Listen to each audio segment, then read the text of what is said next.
Today, I would like to talk about two personalities in the Bible and their relationship. Two people that I think are probably one of the richest and most amazing people in the Bible. And that is Isaiah and Hezekiah. These two people, Isaiah the prophet, Hezekiah the king, had a very unusual, very close relationship, unusual for relationships that we have seen throughout the Bible between major prophets and kings. It was a close relationship, and the Bible tells us that Hezekiah himself was a very, very good king, was a righteous king. He was not without his faults, but he was definitely a righteous king. And I'd like to focus actually on on Isaiah chapter 11 and 12, but we're actually going to begin at the end of chapter 10. And why? We are celebrating Israel Independence Day this week. And in Israel Independence Day is not only a national holiday, but it is also a religious holiday. It is a day where we have special prayers in addition to our daily prayers. And one of the things that have been set aside as a special reading for this day, for Israel Independence Day, is these chapters in Isaiah. Chapter 10, beginning with verse 32, taking us all the way to the end of chapter 12. Now, many of you, I'm sure, are familiar with Isaiah chapters 11 and 12. It contains some of the most beautiful verses. They are, for the most part, messianic prophecies and incredibly utopian, beautifully written. I will begin just to read a few for now until we really get more into this. Chapter 11 begins, "But a shoot shall grow out of the stump of Jesse, a twig shall sprout from his stalk. The Spirit of the Lord shall alight upon him, a spirit of wisdom and insight, a spirit of counsel and valor, a spirit of devotion and reverence for the Lord." And it continues then to describe who this leader is and the kind of time that will be ushered in when he becomes the leader. And for example, in verse 6, we know a very, very famous verse, "The wolf shall dwell with the lamb, the leopard lie down with the kid," a supernatural kind of existence where not only will nations no longer fight against nations, but even nature will be changed, and animals that usually attack one another will actually be at peace. "In all of my sacred mouth, no evil or vile shall be done, for the land shall be filled with devotion to the Lord as water covers the sea." Indeed, a description of a very ideal time.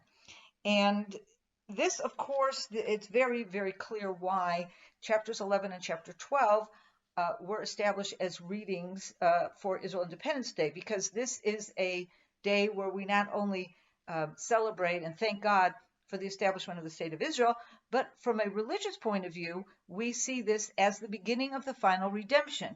And therefore, these are certainly not the only, but these are a beautiful series of chapters that give us a bit of this redemptive vision, what it is we look forward to. So if we believe that the establishment of the state of Israel is how it all began, clearly we want to read this, because this is going to tell us where we're going to end up. Okay, so first of all, I'd like to give these chapters context. It's all very nice when you read it and say, "Oh, this is what's going to be." But what is Isaiah saying here in these chapters, and what context is it saying in? So I'm going to address that. And I'm also going to start addressing why is it that this reading doesn't begin with the beginning of chapter 11, but actually goes back to the last few verses in chapter 10. So we will get to there too. Okay, so first of all, to set the stage, what is it that we're talking about? Hezekiah, as scripture tells us, is a very righteous king, and he actually lived through a very turbulent time in the history of Israel. He comes to power. Uh,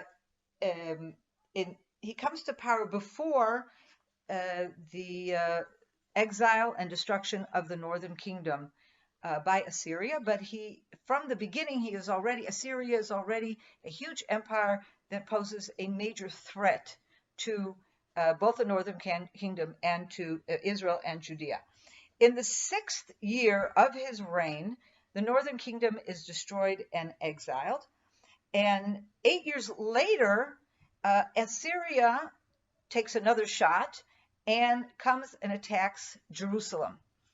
The story of that, of course, is told to us in both in Isaiah chapter 37 and in 2 Kings chapter 18. When does that take place? That takes place in the middle of a huge religious revival that Hezekiah initiates, and that we're told about in Chronicles chapters 30 and 31. Very shortly after Hezekiah becomes king, and here I also want to give a bit of context. Ahaz, who is his father, is a very not good king. If you take a look at Second Kings chapter 16, actually, let me just read you these couple of verses because it really tells you in a nutshell exactly who it is that we're dealing with.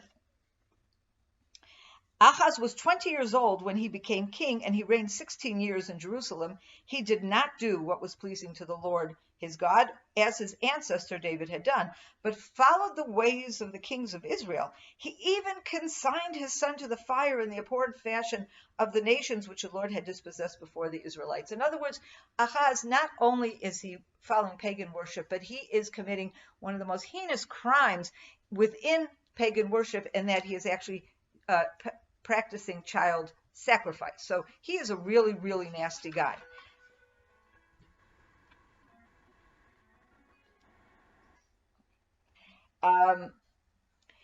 As a result,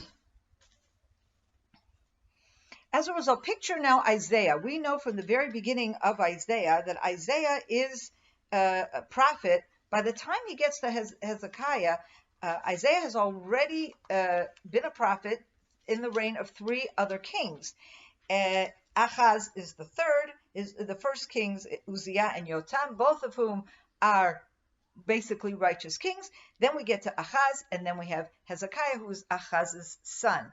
Now Ahaz, as we said, is a very evil king, and he's done everything wrong that he could possibly think about. So given that context, you can imagine how Isaiah is managing as prophet during this time of a very, very evil king. But let's take a look at a prophecy that Isaiah makes in chapter 9. Okay, in chapter 9 we hear the following: "For a child has been born to us, a son has been given to us, and authority is settled on his shoulders. He has been named the mighty God is planning grace, the eternal Father, a peaceable ruler, in token of abundant authority and of peace without limit upon David's throne and kingdom, that it may be firmly established." Now, both in dealing with this prophecy and in dealing with the prophecies that we're reading about in chapters 11 and 12, I want to make something very, very clear. All of us read these prophecies as referring to an ideal Messianic king. However, Isaiah, when he himself is proclaiming these prophecies, in his mind, he is seeing these prophecies as extremely relevant to events in his own time. In fact, there's a very the classic Jewish approach to prophecy throughout this time is that these prophecies were all said for their own time. However, some of them have relevance beyond their own time. Now, the ones that are clearly relevant beyond their own time were the ones that were never fulfilled. So if we know that there's a prophecy that was said and it was not fulfilled, we know that there will be a time when it will be fulfilled. But if we think about how Isaiah saw this, and not just how Isaiah saw this, but potentially God is giving Isaiah a message about what could be in his time. We see here visions of a king from the house of David who really fulfills these ideal messianic visions. Okay, in chapter 9, we can see this, a child is born, as a reflection of Isaiah's joy at the birth of Hezekiah, a son of a wicked king, and yet he now is being given a word from God that Hezekiah will not follow in Ahaz's footsteps, but indeed will be a righteous king. And therefore, what he is seeing as Hezekiah's potential is a messianic potential. And in fact, according to Jewish tradition, we do believe that Hezekiah could have been the Messiah. He wasn't, but he could have been.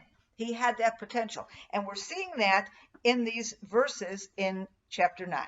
Okay, now let's move on to what's going on in chapter 10, 11, and 12. Okay, so as we said, Assyria has already decimated the northern kingdom. In the middle of this time, in the book of Chronicles, chapter 30 and 31, we have this amazing religious revival. So we already have an indication that Hezekiah indeed is a very righteous king, and he's doing everything he can to reverse the traditions that had come into Judah as a result of his wicked father Ahaz. And one of the things he does is he declares a Passover. Now, of course, Passover is being celebrated all the time, although from the descriptions that we read in Chronicles about this Passover of Hezekiah, as if it had never been anything like it before. So clearly, even though Passover had been with us since the time of Moses, the celebration of this Passover, to the extent it was being celebrated in the time of Hezekiah, was very unusual. Now, this Passover is celebrated after the northern kingdom is already decimated. And he then calls and he turns to the remnants of the northern kingdom and invites them to come into Jerusalem and join them. Now, the entire time that the northern kingdom is strong and is in existence, for a good part of that time, there is prevention. The kings of the northern kingdom do not want their people to go south and visit Jerusalem, because for them it's not just a religious issue. They see this as a possible political threat, that they will connect too closely to the king in Jerusalem, who of course is the descendant of the house of David, and that may weaken the authority of the king of Israel. But even when that ability to go from one to the other was allowed, it certainly was discouraged, and these two kingdoms operated very, very separately. In the northern kingdom, we also read, was very involved in idol worship, unlike the kingdom of Judea, which remained loyal to God for the most part. Again, not Ahaz, but for most of the kings. Okay, so this is going on. So we see Hezekiah with this religious revival, and of course that in itself would have justified Isaiah's prophecy, seeing seeing Hezekiah as being a whole different ballgame and really changing, revolutionizing what had come before him with his father Ahaz. Okay, however, as I said, 8 years after the destruction of the northern kingdom, Assyria again comes, and this time threatens Judea. You read the descriptions, you will see that he comes, he's threatening Jerusalem, but before he threatened Jerusalem, he already managed to destroy most of the cities of Judea. And in fact, very interesting, I was on a tour a few years ago of the old city of Jerusalem with some archaeologists that were sharing some of the new discoveries that they had made. And they discovered that during this time period, Jerusalem was unusually crowded. And we can attribute that to two different events that we have just discussed that are mentioned in the Bible. One, the Passover. The Passover where Hezekiah invites the remnants of the northern kingdom who come and celebrate the Passover. And it's very possible, given that their kingdom is now under the rule of Assyria and they have no rule of their own, that many of them would have decided to stay in Jerusalem and reconnect to their brothers from the kingdom of Judea. Another event that could account for that extra crowded situation was this destruction of the cities in Judah prior to Sennacherib coming against Jerusalem. And so once these cities in Judea would have been destroyed, it would have been very natural for the refugees to try to come into Jerusalem, which was a protected city, the capital city where the king is, a walled city, which they may have felt would have offered them more protection as Sennacherib is on his way to destroy, or not necessarily Sennacherib, Assyria. Okay, now we read the whole story of this attack again in chapter 37, Isaiah 37, and 2 Kings 18. What happens at the story? It begins with a general Rabshakeh who stands with his army behind him outside the walls of Jerusalem, mocking the Jewish people, mocking Hezekiah, mocking their faith, and basically saying, okay, you Jews, you believe in your God, you think he's going to save you, nothing's going to save you, here we are, powerful Assyria, we're going to decimate you. And Hezekiah, of course, is very, very nervous. I mean, here he is, most of his kingdom has already been destroyed, the northern kingdom has been destroyed a few years earlier by the same empire. What is he going to do? This could be, his back is against the wall. He's within the walled city, listening to this fellow taunt him, and he is the king, and he's responsible for all these people that are crowding into Jerusalem. What is he supposed to do? And he prays. He prays. He turns to God. He prays for salvation, and a miracle happens. In the middle of the night, the entire camp is struck by a plague, and the survivors just kind of slink back to Assyria. Jerusalem is saved. And this is just an amazing, amazing miracle. Okay? In that context, now, let's read chapters or bits and pieces of chapters 10, 11, and 12. So first of all, let's start in chapter 10. We have Isaiah talking about Assyria. And he says as follows, chapter 10, verse 3. Verse 5. Ha! Assyria, rod of my anger, in whose hand as a staff is my fury. I send him against an ungodly nation. What is God saying here through Isaiah? He's saying that Assyria is his vehicle of punishment to the people of Israel who have sinned. Okay? God is using Assyria. All right? And therefore Assyria comes and attacks, and he succeeds in, certainly, of course, he has destroyed the northern kingdom, but he's going to succeed in attack part of Judea as well. Okay? And then, though, God says as follows, but when my Lord, this is in verse 12, but when my Lord has carried out all his purpose on Mount Zion and Jerusalem, he will punish the majestic pride and overbearing arrogance of the king of Assyria. For he thought, by the might of my hand have I wrought it. In other words, here we have already an indication that there will be punishment against Judah, punishment against Mount Zion and Jerusalem, which is, of course, what is surrounded and under siege. But he says, at that point, when God feels that he's done what he needs to do, he will then turn his wrath against Assyria. Why? Because Assyria was arrogant, and Assyria believes that his success in all of his campaigns, his military campaigns against Israel, is because he's so powerful and strong. And he fails to understand that he is merely a vehicle in the hands of God to mete out punishment to those who God would like to punish. Okay? And the chapter continues along those lines. Okay? In the end, in verse 24, then we have a word of comfort to Zion. O my people that dwells in the Zion, have no fear of Assyria, who beats you with a rod and wields his staff over you as did the Egyptians, for very soon my wrath will have spent itself. So this is a prophecy that Isaiah is giving before this happens, and it should serve as an encouragement that even while Assyria is decimating Judea, it will not end at the end of it, but rather at some point it will stop. This will not be the end of Judah. It will stop at some point. Okay? And then we have a description beginning in verse 27. And in that day his burden shall drop from your back, his yoke from your neck, the yoke will be destroyed. And then we start seeing, beginning in verse 28, a description of the Assyrian march on Jerusalem, the various points that he would have passed through from north to south until he arrives in Jerusalem. Okay, and the reading that we do on Israel Independence Day begins with verse 32.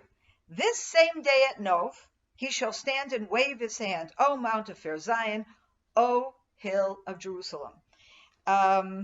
This is describing the Assyrian arrogance. He's just waving at Jerusalem. He's standing in Nov, which is in the territory of Benjamin, just north of Jerusalem, and he's waving his hand towards Mount Zion, and he says, we're going to be getting rid of you any minute. Okay, so he has this amazing arrogance, which is exactly that arrogance that Isaiah tells us needs to be clipped. Okay, and then we move into chapter 11, where we get these wonderful prophecies about this Messianic leader. Who is this Messianic leader?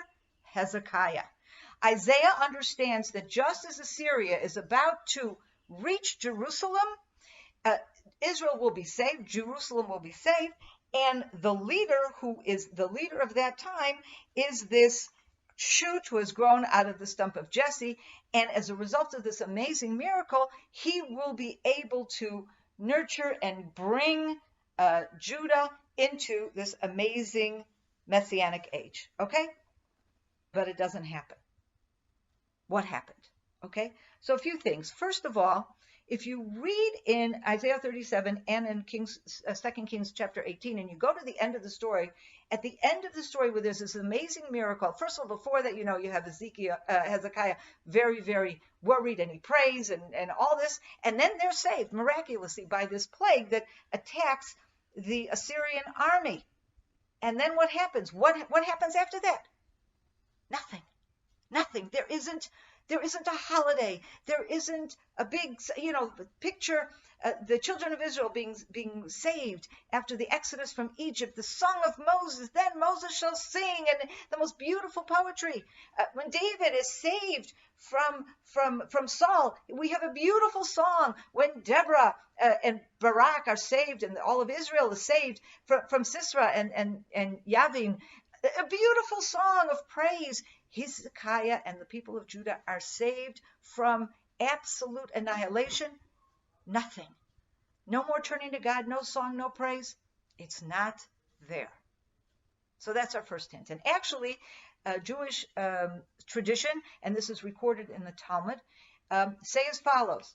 God he planned for Hezekiah to be the Messiah. But because he did not sing songs of praise after his deliverance, that plan was canceled. It's amazing. Okay, now I'm sure Hezekiah thanked God. I mean, he was such a man of faith, and he prayed, and I'm sure at the point of delivery he thanked God. But did he make a holiday? Did he create this amazing song? No. He probably thanked God. Everybody thanked God, and they went about their business. This is the same Hezekiah who just a few years earlier had started this amazing revival.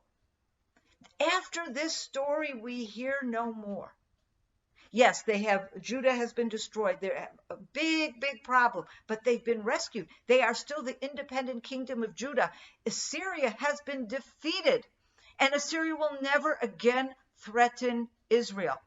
Israel's destruction will come from Babylon later on, okay, many years later. But here, this is the threat, and it's over. And what happens afterwards? Absolutely nothing. Okay. I think this is something that gives us an amazing understanding why it is that we read this chapter on these chapters on Israel Independence Day. And especially, why do we begin before then? Why do we begin with the arrogance of Assyria? Okay? So I think by including the arrogance of Assyria, it enables us to keep these chapters in context. We remember again, what is the context? That God selected Assyria to be his vehicle of punishment, and his downfall will come.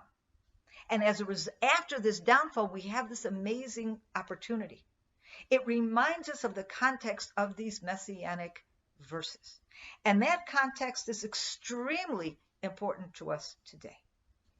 Because today, the establishment of the state of Israel, we, like Hezekiah, could have been destroyed. We had 5 Arab armies coming up against us. In fact, we did lose Jerusalem. We lost the old city of Jerusalem, but kind of the opposite of what Hezekiah experienced, where he lost the cities surrounding his kingdom, but he had his capital. In 1948, we lost our capital. We still had a bit of Jerusalem, which is where we put the capital, but the original old city of Jerusalem, David's city of Jerusalem, was not in our hands. And we had the whole center of the country was not in our hands. We only had the bit in the north, bit in the south, and a narrow strip along the western coast, okay? The victory was an amazing victory on the one hand, but it was not a bed of roses. We did not see immediately that all of a sudden everything was great and everything was easy. Now, there's another reading that we do on the Independence Day that I think is very significant here in this context, and that's Psalm 126. Okay, Psalm 126 is a psalm that was originally written. Wait, let me just find it. Psalm 126.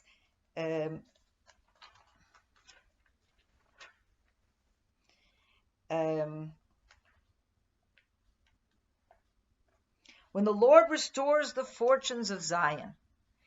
It is a psalm that is for a time of redemption, for a time of coming back to Zion. So much part of where we are. And of course, the beginning of the psalm is sing songs of praise, and how even the nations around the world will be amazed and understand how great a miracle this is, and they will rejoice. Okay, but what happens at the end of that verse, of that psalm?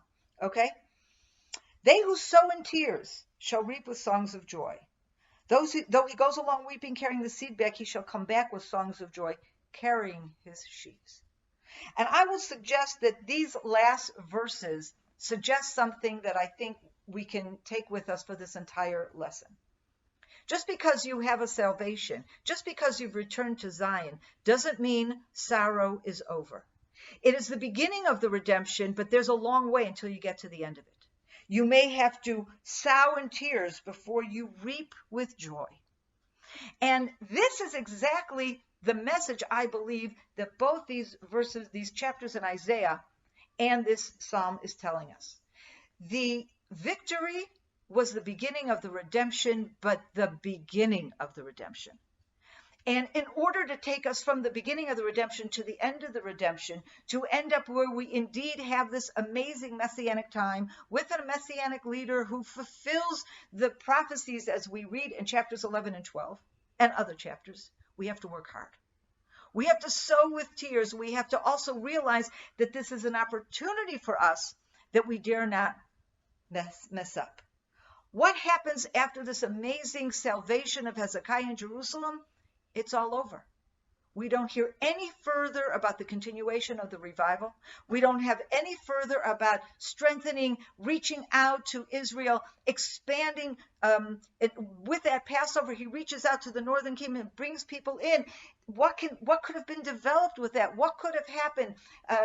Coming back and reuniting with the northern part of Israel, and again settling that area. There's nothing about any of this. An amazing opportunity was lost. And what is it about having song and thanksgiving? Well, that's all part of it. Because if you understand the immensity of your salvation, you can more easily understand that you have a responsibility to continue it. Israel Independence Day is indeed a religious holiday. It's a day that we say the praises of God. We say the verses in Psalm that are known as the Hallel. We have set this, our rabbis have set this as a day of praise that should encompass both of what was missing in Hezekiah. An enormous appreciation of the miracle and an understanding the responsibility to continue moving this in the direction it needs to go to. And that's what we're doing today in Israel. We are constantly looking for ways to better society, to reach out to our brothers and sisters and bring them back into the land of Israel, to raise up God's name, to settle the land, to move forward as much as we can humanly do. And we have confidence and belief that God will then ensure that all of these messianic prophecies indeed come true. Many blessings to you all.